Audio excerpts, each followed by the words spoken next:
of Anjou herself and her young son, the 18-year-old prince, more or less untried in battle. He was allowed to oversee some executions at the end of the Battle of St Albans, but that's the only battlefield experience he currently possesses.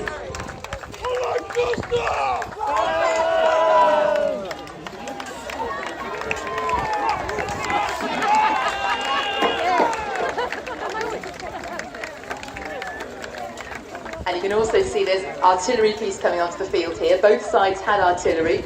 The Lancastrians, I believe, the Lancastrians started off with a great deal more artillery than actually made it onto the field on their side, because in their forced march, they actually deposited the field pieces to lose weight, so they could actually run towards Tewkesbury more quickly. These were then snaffled by the Yorkists with great glee, but it also meant they had to carry them the great distance that they marched. So we have Margaret of Anjou. Can we have a cry of Anjou? Queen Margaret is accompanied by a French bodyguard, and it's always a source of pride and delight to us here at Tewkesbury that every year now a contingent of French friends always arrive and represent the bodyguard of the Queen as real French people, as they were long ago.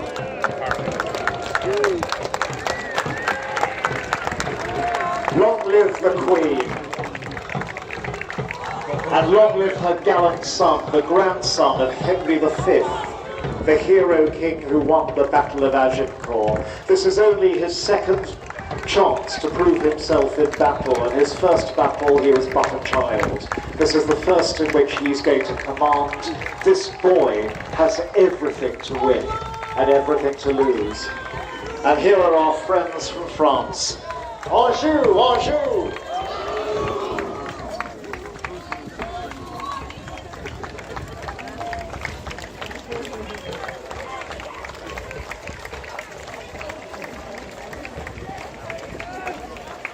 And coming onto the far right of the field now is the third great commander for Lancaster, the Duke of Somerset.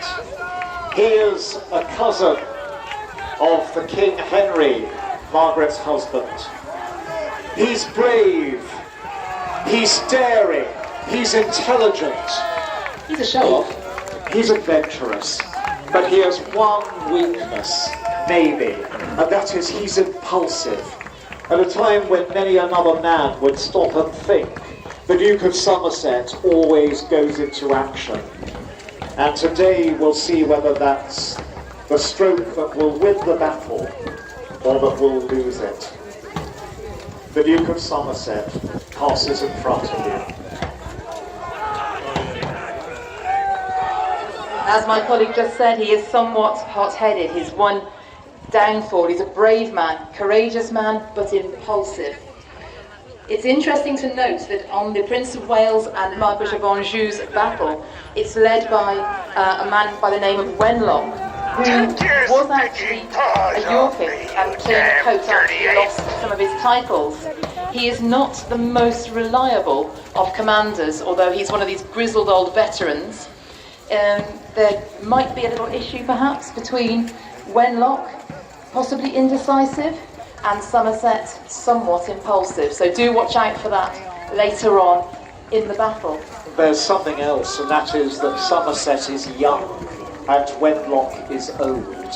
Think of a man with long, trailing white moustaches coming out underneath his helmet, and you have the doddering old Wenlock with all the hot blood of youth in Somerset. It's a bad combination. We have some of the Tudor household parading in front of you now. We have some of the William Stanleys. We have some of the Thomas Stanleys sticking their tongues out lasciviously.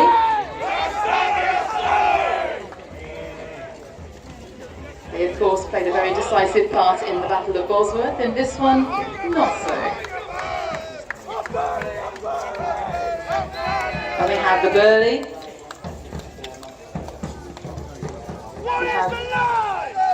We have one of the border levies coming in front of you now that managed to cross the river in the other direction to support the Lancastrians. So we have some of the border levy there marching on in the blue and yellow. Another artillery piece coming onto the field as well.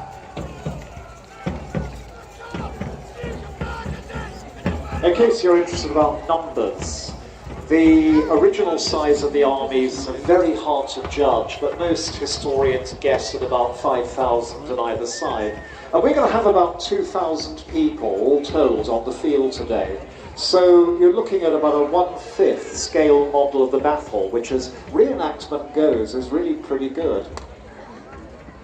And you can see the handgunners, the Burgundian handgunners at the back there, with the big shield affairs with the hearts and crosses on. They're known as pavises, and they steady the guns on the top of the pavise. The pavise will give some rudimentary protection against any shot as well.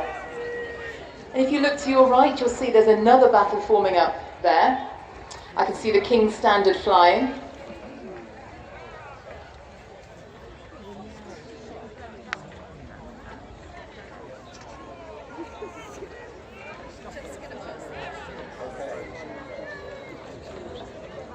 Feel the arrow.